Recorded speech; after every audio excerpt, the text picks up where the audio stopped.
د سپېڅلي خدای تعالی په نامه سلام، وخت مو په خیر. عزتمندو لیدونکو د 8 بجو خبري ټولګې ته ښه راغلاست. په پیل کې د څو مهمو خبرونو سرټکي. د عمران خان له لوري د پاکستان د دولت تورنېدل، هغه وایي چې د هېواد لوی درستیز یې په قصدي ډول د افغانستان سره دښمني لري.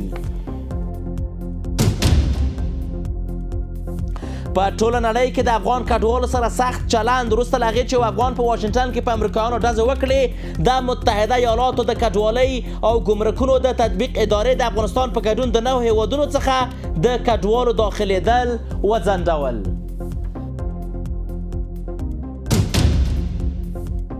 او په کابل کې ډیپلوماټیکه غونډه د افغانستان او قطر اړیکې د پیاوړتیا په لور د اسلامي امارت رئیس الوزرا په کابل کې د قطر د نوي سفیر باورلیک ومانه.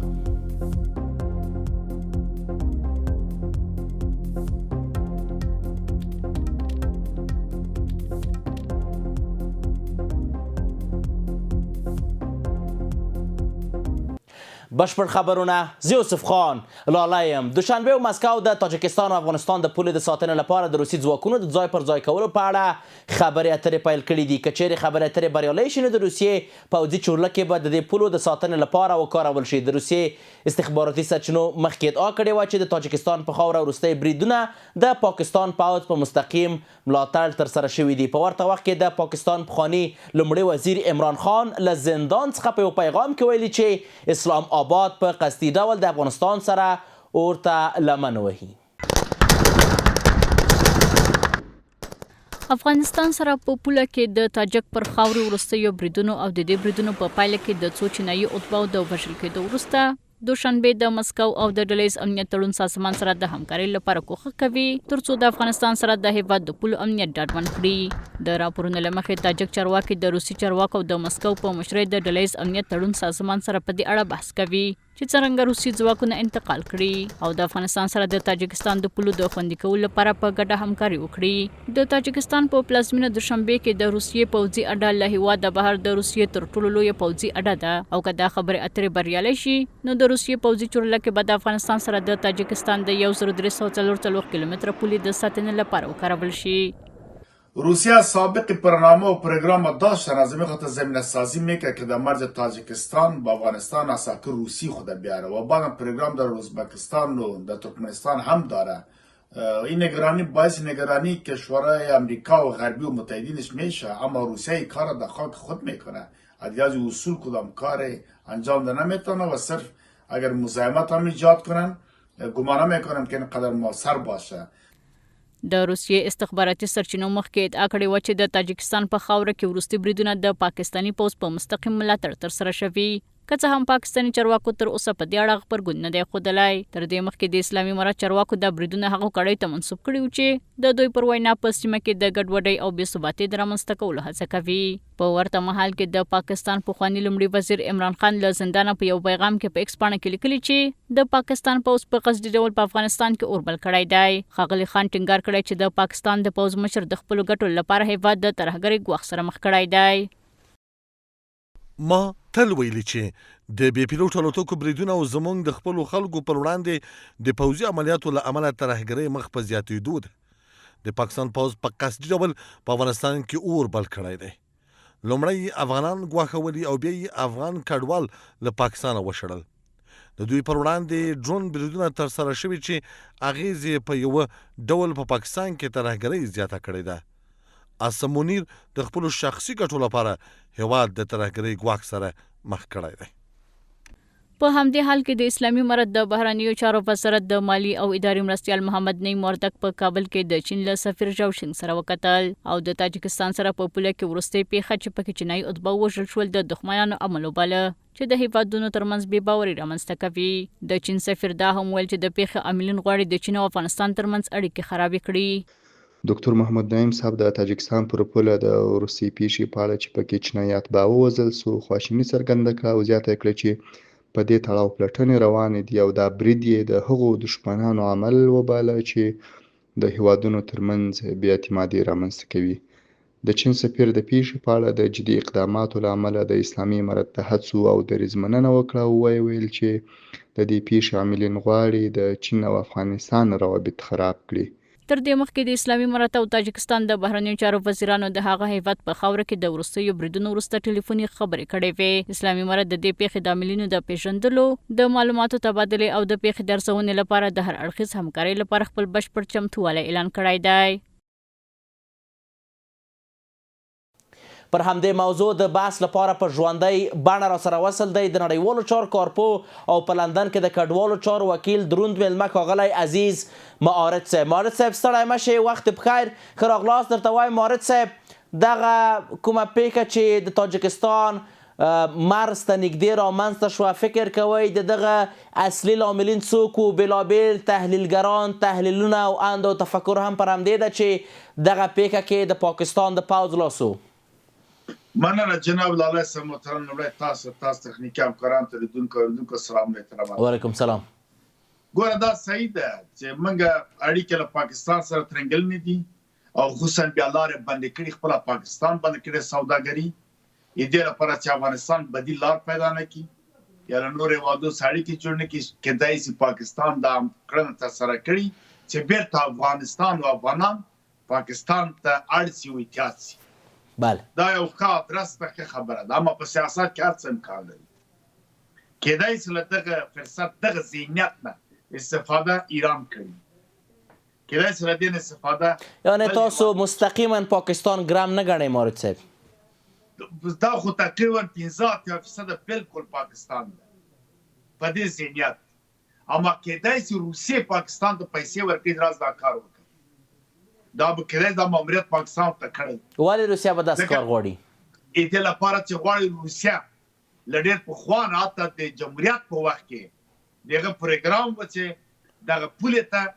روسیه عسکر راولي. دا د تمام د امارات یا طالبانو وخت کې نه له پخوا نه پروګرام و. فکر کوئ د دې کار ترسره کېدو لپاره روسیه داسې یو ډول کړنو ته ضرورت لري ځکه چې دغه ملکونه مشترک المنافع دي، د شوروي د وخت دي، نشي کولی چې بغیر له داسې یو کار څخه خپل پوځیان راوړي پولو ته؟ نه خو بیا دلته بیا د دوی استقلالیاتو دا مسایل له منځه که د په 1991 کال کې د ګورباچوف په وخت کې کوم پروتوکول وسو هغه 10 ملګرو ملتونو سازمان کې ثبت راجستر څه چې دوی به استقلالیت لري ځکه او دراله کې ظاهره په اصل کې خو یو استقلالیت نه لامل 1922 کال د شوروي جوړېدو را دی پاته کوم یو کلک سرغړاونه وکړه کو اوکراین د بیا داسې غربي دوی نشي کولای ته دا هیڅ یو د خپل وسم چې کینی دوی پلاس ګوره په د ګورجستان کې ادوار شورناز چلرس دا بل کس کېرولو باندې ټاکنې یا مثلا دوی ناسته روسیه وزنده ولا خپل نقصه ولګل چې دا کس به کینی جمهور کېږي دا خو صحیح ده د ظاهرا بیان یو پالمه او بانه به د نړیوال اصول چې ماوی د جعلي او سختګي جوړ شوی د دیګر لپاره اما ظاهرا ګټه ته پورته کوي کېدای چې خپل تاجکستان دا کار کوي نن سبا خو دنیا کې قوي ټکنالوژي د لزمکه اسمانه تثبیتيږي چې دا کار کړنه چاته سره کوي د امریکا خبره ده روسیا خبره ده چین خبره ده دوی پیږي دوی بیا په لوی کچه باندې په دنیا په کچه باندې او د غټو یو بل نه رسوا کوي که سبا د امریکا یا پیکینګ دا خبره وکړي یا د قل ایران وکړه چې دا خپل روسیې دا کار کوي بیا سبا د دوی لازمه افشا کوي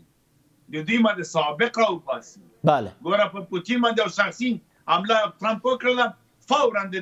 باندې حمله وکړه چې د وخت دغه وړي انجلیکانو سره دا او دا یو شی زرد خبره پټه سوره دوی بیا بل توای چې ته په ما غرض نه کوي نو بنا دا اوس افغانان خو موخه مو د اپسټین فایلز څخه د مورد صاحب بله صاحب موخه مو د اپسټین فایلز څخه د شی مو چات کړل دا خو دا د چې د غواړي د خپل سرحد ټیم کې دا لوراتون کې لوونه خبر دي روسانو مثلا دوی پیږي چې څه پیږي اوکران جګړه کې ختم شي د سیمه کې څه پیږي په دې باندې خو دای پیږي چې پاکستان کې داعش روزل کیږي تورستی ډلې دي دا چې ول کیږي دا کېدای چې مرکزی اسیا ته راسي په مرکزی اسیا وادو کې نوزتون اسلامي شروع شوی نوزت اسلامي دی تاجکستان د عبدالله نوري اوس بل بڼه غوړه کړې ده په نو د نوزت د توسبکانو مثلا یا د ترکانو هلته د خبري راپورسي سرمایه د ډالر د پیسه ده خلک دې راپورته کوي ګیره د پرېږده لوګي ور قرغیزستان کې ته ګوره د اکاونټ ډالر تراجګه سوې ده لوی مسکن دا لوی جنجال ته جوړ کړی ده بله ښه موارد صاحب اوس به راشو په ډېرې بښنې سره اوس به راشو چې د بحث بل بود ته دوهم بود ته به راشو عمران خان له ورځ راهیسې کوم احوال نه ترې راتلو چې ژوندی ده که مړ ده اوس مهال خوران یې وایي چې دوی لیدلی دی او ژوندی دی یو پیغام هم په ټوله کې خپور کړی ویلي دي چې د پاکستان کوم حکومت چې ده په زوره د کابل سره اړیکې ترینګلي کوي یا اړیکې ورسره خرابوي او په دې کې غواړي چې ځان غرب ته نږدې وښیي څه ویل لرئ بالکل هغه په دې خبر ده چې پاکستان بهرنۍ پروژه اخیستې ده دا خو عمران خان خو دې لپاره چې عقده لري ولې زندان کې پروت یم او شاګري کوي اما موږ تاسو یو نړۍ خدای نه ډېر پخوا ماتې باندې بحث کوو سعودي ته لاړه پرون په ناسته مثلا بې پایله ولې سبا ګورې خبرونه راوځي پاکستان دا کول سعودي ده که مثلا قطر ده که ترکیه ده دوی ته ولې ماموریت ورکول کېږي ولې ایران ته نه ورکول کېږي ولې روسیې ته چې دوی اعلان وکړي ټټاري وه مصارف هم منو ځکه دا خبر اوس واقع ده دا خو لوبه ده غواړي پروژه عملي کړي پروژه ورکړل سوې ده دا سیمه نارامه وه خپله پنجابیان غواړي مشران چې یو جبهه یوه لاره د جګړې خلاصه کړي په جګړه کې دوی معیشت د ژوند د شتمني له کومه کې د پوځیانو په بهر کې د لوی پراپرټیانو د سرمایه ګزاري دلته کوي زمانې بچیانې په لوکس موټرونو کې هم ګرځي او په شخصي یونیورسټیانو کې مثلا پانتونو کې دوی درسونه وایي هغه لوی ډېره په لویه کچه باندې او اقتصاد ته چې ګورې دننه پاکستان کې فابریکه او تولید اشیا نشته واړه کارخانې جدا دي لوی صنعتي بله موارد صاحب په ډېرې بښنې سره که دلته یو بلې موضوع ته زه اشاره وکوم قانوني وخت د مارشال عاصم منیر د پاکستان د پوځ د مشر په توګه پوره شوی دی لا هم دی د پوځ مشر دی دا کړنه څه پیغام لري دا خو دوی هغه نفر چې موثري ګټو ته د خپل پاکستان او د غربي نړۍ ته هغه کسندویات څه جوړوي نه خو نه دا موده غځولې ده او نه هم ختموي همداسې پرېښې ده آیا دلته قانون خاموشه دی قانون ګونګ دی نو دا خو قانون اسیم نه پلی کېږي یو څه خو ورته لیکلي چې 3 کاله به د دوی موده یي بیا له هغو څخه وروسته که د ټولو احزابو خوښه یي دغه موده ډېرولی هم شي دوی په لاره کوي چې دغه حکومت چې جوړ شوی ده په 1940 کال کې د 4 پایي کېدي سبا د قضا او هغه ورکوي او فتوا ورکوي او فرمان ورکوي ورته وایي چې مثلا د موده وغځېده دلته څوک څه ویلی شي پنجابیان خو پوهېږي چې موږ مشران څه کوي د موږ په ګټه ده نور راغلو سیندیانو ته پښتنو بلوچو ته دوی خو همیشه د وهلو ټکولو لاندې دي دوی خو همدغه غواړي صاحب چې موږ ارام پرېږدو دغه خپل ریډۍ کې د کراچیو کې وګرځو خپل کار وکړو دوی کله په واقعي ډول باندې سم پورته شوي دي یو قوي ستراتیژي دوی همیشه دغه سیاسونه غولولي سیاسونه له ایسای نه پیسې اخلي راځي کینی دغه اویا کال هم دغه پروسه وه عدم تشدد یعنې لاسونه وتړئ چې پنجابی په ده خوله ووایي ورته کښېنئ دا دغه دوی سیاست ده یا مثلا دغه صمد خان ده که محمود خان ده دې سیاستونه تاسې ګورئ او تاسو خپله د عدم تشدد سیاست سره یاست که د دغه سیاست ضد یاست خپل فکر مو عدم تشدد ګوره عدم تشدد په دیموکراسي مکمله جامعه کې تضمین نړیوال وضعیت ته تطبیق کیږي بغیر هغه حق دی په زور اخیستل کیږي څنګه پنجابی راځي تا په داخله خو وایي لپاس هم ځکه دی وایي مړه ژوندی دی ورکوي فامیله دی ورکوي او ټول تناسې عدم تشدد چې تشدد دا خو نه کیږي دا خپله تاسو خوشحال بابا دا د خوشحال ستر بابا ویلي دي چې بېله پښتانه چې هر څه فکر ناپوهان دي بېله تورې خلاصونه سبب بل کار هغه چې توره ونه وی ته نه عاقه کیسه سي نه درکې ظالم حکومت در باندې حاکم ده ته یې اشغال کړی دغه یا راس خپل پلان نه کوي وطن سره وجاسه خو دې ګناه نه د پلان نه کوي وطن نه غوښتنه کړې ده او نه په خپل پخو درېدلی ما ته خپل پیګه خپل استقلالیت خو بیا کولای شي واخلي ما خپل ځان ته حکومت جوړ کړي یا حق د فزور واخلي دا خو نه دا بلوچان چې سوي دي کرا دا مبارزه کټ لوی اسوله د بلوچان خپل حاکمیت خپل انرژي خپل شته غاز هڅه خپل استعمالي ولې بل تر خپل حاکمیت بل لري سبا ته دا چې کشمیران چې سیندیانو نور جکسي یا حق باید ورکړل شي یا مصرف په زور واخیستل شي. د عدم تشدد مظاهره او دا چې پاکستان د ملک د قوم افغان د دغه شعارونه د محمود خان اڅکزي او د نور فایده نه کوي. تاسې مل خان ولي ته ورته څه وایي؟ لا عیسی تیریږي نه. دا ولې دا خلک ولیدلي. عمران خان چې راغی دا خلک بیدارول ویښولې رابطې جوړې کړلې سیاست یې شروع کړ هغه د په زندان کې پورته. نو بنا داسې آصف منیر ده که خوجم آصف ده که څوک ده که هر څوک وړاندې کېږي او تمدیدي غځول کېږي ملت اعتراض نه کوي چې قانون د نقض یا دا دې وکړه. وایي نصر کابینې یا قضا فتوا ورکړله. وایي ولا پارلمان ومنله.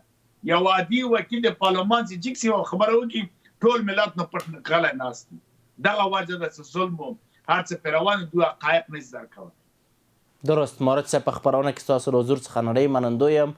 کوراباد چې وخت راکړ. تاسې نه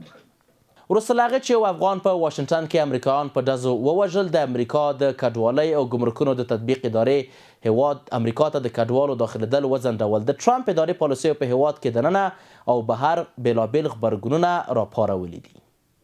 په واشنګټن ډي سي کې د یو افغان وګړي لخوا د امریکا د ملي ګارد پر دوه غړو د برید وروسته چې یو وژه او بل یې ټپي کړ، د امریکا د کډوالۍ خدماتو ادارې د 19 هیوادونو په تیره له افغانستان د کډوالو د منلو پروسه وځنډوله. په دې پروسه کې افغانستان، ایران، چاد، ترکمنستان، لاوس، لیبیا، سومالیا، وینزویلا او 11 نور اسیایي هیوادونه شامل دي. خو د ټرمپ ادارې د پریکړې په متحده ایالاتو کې د دیموکرات سناتورانو غبرګون راپارولی دی چې د ټرمپ د کډوالۍ د قضیو د بیاکتنې پریکړې باندې یې نیوکه کړې ده او زیاته کړې ده چې د یو کس کړنې باید په ټولو افغانانو باندې اغېز ونه کړي. بنابراین این تصمیم سیاسی باشد. امیدوار هستم که مقامات عدلی و قضایی ایالات متحده آمریکا با اقدامات قانونی در قسمت رفع این چالش‌ها و بازنگری دوسیه‌ها و مسائلی که از جانب حکومت امریکا تصمیم گرفته شده است آن را توقف بدن تا این مسئله باعث نگرانی با وجود آمدن فضای ناامن میان افغان‌های مقیم ایالات متحده آمریکا نگردد.